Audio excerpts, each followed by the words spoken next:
The music industry that we've grown up in has really been so linear. Also, music making, and I think the whole process from creative to distribution to enjoyment to participation to interaction is now going in this kind of multi-dimensional, direction all at the same time. And that's what excites me. I feel like, I grew up as a kid coding and sitting in front of a computer and starting to make relationships and communicating over electronic wires, typing on a keyboard, and that turned into frequencies and music. And this is just another extension of using tech to reach out and connect to like-minded people and share in experiences.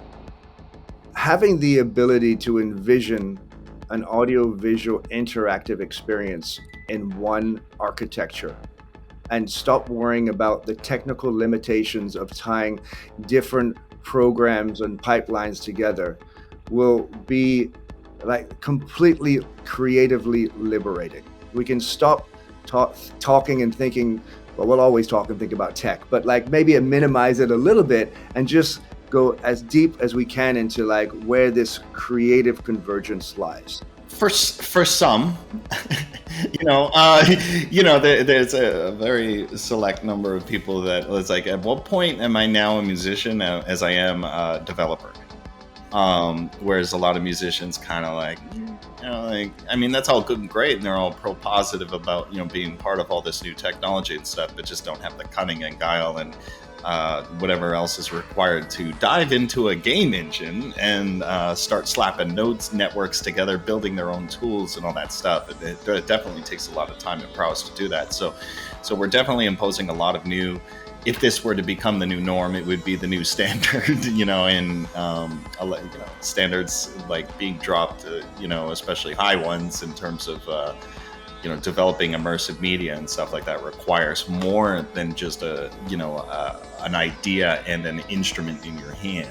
It's you're gonna have to definitely employ a lot of new skill sets and stuff like that, or join collaboratives or with other developers and stuff like that too. So it's definitely healthy for community building. Joe, you just said community, and that's actually kind of what I think why we have come together and the greater team at Pixelynx, because we've all been on our own with great people around us, coding things ourselves, diving down the rabbit hole. But at this point, coming together and building our own company, our own community, which we can share these ideas and riff off of each other and actually make this development process faster and roll out things that the greater community of creatives who can get this vision can use is part of our pipeline. I think part of what we're doing. I think music in its present form is pretty archaic. It's solid. It's like, that's what it is. That you can't break it apart. You can't really interact with it. So, the systems that are coming on board with synthesis being an Unreal Engine, with Web3, with generative audio being able to be scripted into smart contracts, like this is what excites me. I don't want to like use Web3 or all these new texts to just make another WAV file that can sit on another Spotify that may be decentralized. For me, goes back to even the beginning of my career and seeing a great album cover and then listening to the music and feeling, wow, like this all is a cohesive experience. What I saw is what I'm hearing now. And so when I got into actually trying to create the first Plastic Men shows, especially around 2004, we jumped right into very, very early versions of Touch Designer, which was an environment that could do real-time visualization, audio-visual connections and pipelines, and started to build all the shows from that day on. And even back then, we had some very rudimentary pipelines between iPhone and internet where people could press a couple of buttons during certain moments of the show and have this kind of aha interactive moment. And even though they were very rudimentary, they were still like very basic gameplay tests or experiments. And what we're working on now with Plastic Man 3.0 is kind of an integration of Unreal, of Touch, and just seeing how we can envision that to have both a physical and virtual experience that combine together, but also have their own identity. I took to UE as more of a production tool for live event production. First, starting with show pre-visualization, so that I could run my lights and see my pixel maps in 3D space and be able to move around it, so I could see how our stage mechanics worked and behaved and looked in a pretty close to realistic way. And I thought that was great, because upon playing video games, it was like, well, these games all look great and it's very near real, very, very high quality real-time renders of all this stuff. Why can't this just be a production tool? Fortnite started doing live concerts. Minecraft started doing live concerts. Every quote unquote metaverse under the sun was doing some kind of event production during the pandemic, which was pretty much the trigger for all of it. And I thought, well, since I had this previs thing already running, it's just a matter of adding multiplayer support and some avatars and stuff to start, and then slapping together some netcode and getting multiplayer in. And we've been in and out of different frameworks for that process, but now I'm excited to kind of build our own with Pixelynx. Web3 to me, just like for music and creation, screams liberation from the societal norms that we know, which is, again, as far as I knew 10 years ago, was get in the studio, make the music, finish it, give it to management, or however you got to do it, and get it on a DSP. And then that's where the questions start to come up. Wait, as an artist, why is it so hard for me to figure out how much I'm reaching on these systems in terms of plays and payment and control of the music and how it's being used?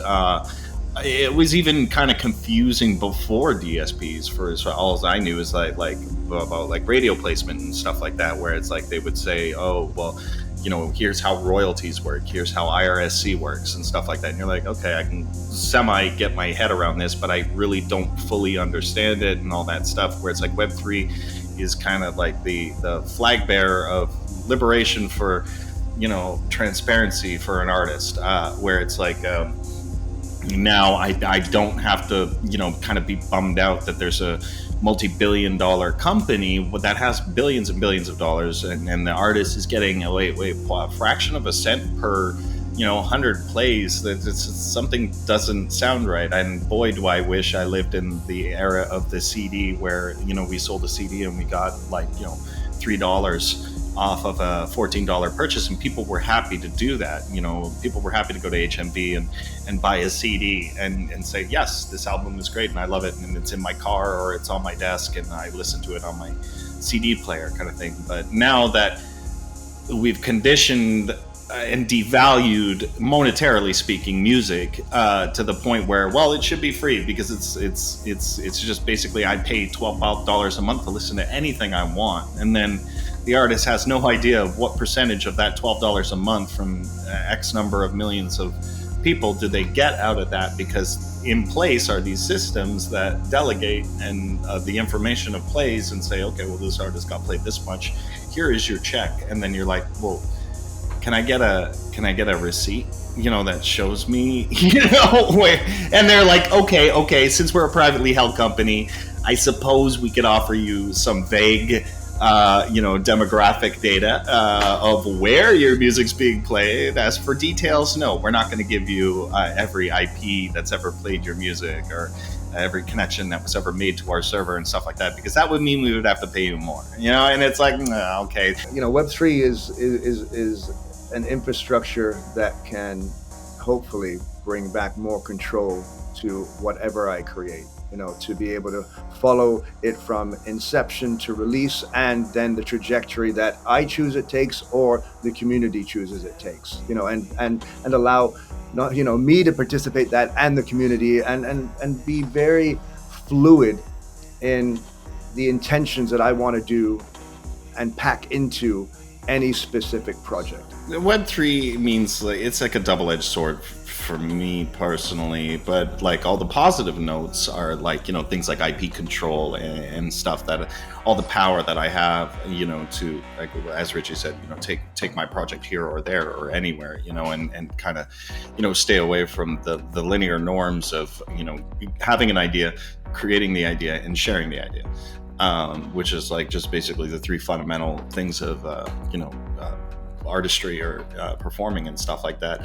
On the other side of that coin, it's the adaptation of it. It's only as good as and as it has a breadth of multitudes of outputs and stuff as it does as people who adopt these technologies. So there's like a whole bunch of things already in place, the old heads that have just that are forcing it into the linear side, where we have our standardized streaming platforms, like artist makes music, label distributes music to DSP plays music. It's so simple that it's hard to escape, whereas like if you were to produce like one of these Web3 things now and drop it, you know what I mean, you would also in tandem have to do it the old way, just to reach more people, because the whole general population of the music listener right now is listening on a phone, listening on a radio, or listening off of a streaming site. That's conservatively over 90% of how music is consumed in the fundamental sense of consumption. Whereas now, if we start getting too tech heady, with using the latest UE5 and these visuals are insane, and the way that this project works, and it lives online, and you connect to the server with this application, it's like now you've just taken the market share down to like 5% of people who have the GPU power to kind of do this kind of thing without any hiccups, or have that technology available and stuff like that. And it very much reminds me of the mobile market, which is we've had this iOS boom over the last like 6-7 years because the majority of the world's population are on phones, not computers. So video game companies, major publishers, AAAs, have been making better profits, reaching more audience by developing mobile versions of their game, because of India and China and countries where not everybody has a honkin' RTX 3090, sitting at their desk. So you have to keep that stuff in mind. So one of the parts of, I would assume my role in the Pixelynx is to come in and think of things like this, is where we have to make this system, or the end product, functional first on low computational standards, where it's like this can be on an iPhone, or this can run just off a web page, or something very simple that's not demanding 48 gig of VRAM and 128 CUDA cores. So yeah, there's a few barriers, but they're not really barriers. They're just kind of more of we're waiting for hardware and tech to catch up, as always with everything. When I think about the changeover from analog to digital, it took a long time. Like after 10 years, it was like, okay, I think we're getting somewhere. And that was, people started to actually move from vinyl over to CDs, who were still worried about going from vinyl to just computers and MP3s. And I would say it was really till 20 years until it was really widely adopted, and partly, or actually probably most probably, the reason why our scene has exploded in DJ culture and all this. So I think Web3 will have a quicker, kind of momentum of building, but it is like Joel said, there's we love exploring, and it's our job as artists, and also within Pixelynx, to remember how far we can push and still bring a great number of people along with us for that ride without getting lost in our own ideas or in the tech. At the end of the day, music is a source of enjoyment and experience with people.